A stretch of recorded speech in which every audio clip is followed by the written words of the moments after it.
تحية لحضراتكم وحلقة جديدة من برنامج دلتا مصر. اليوم الأحد نتناول فيها جولة الأخبار والأحداث الجارية ثم ملف حلقة النهاردة اللي هنخبر حضراتكم به في نهاية لقائي في الجزء الأول.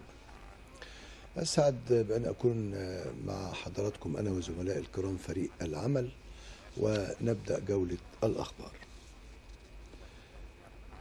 أكد وزير الخارجية سامح شكري ضرورة تضافر الجهود الإفريقية لاحتواء مواضع الصراع في القارة وإيجاد الحلول الدائمة لها. جاء ذلك خلال كلمة مصر التي ألقاها شكري نيابة عن الرئيس عبد الفتاح السيسي حول البند الخاص بتقرير أنشطة مجلس الأمن والسلم. وأكد شكري أهمية أن يرتكن أطراف النزاعات لمبدأ الحلول الإفريقية للمشكلات الإفريقية والتنفيذ الأمين لتلك الحلول. كما تناول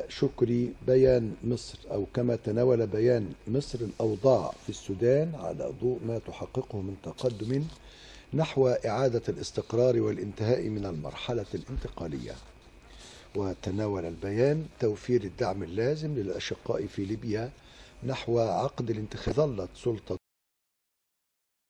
ظلت سلطة تنفيذية محايدة بما يعيد لليبيا سيادتها واستقرارها.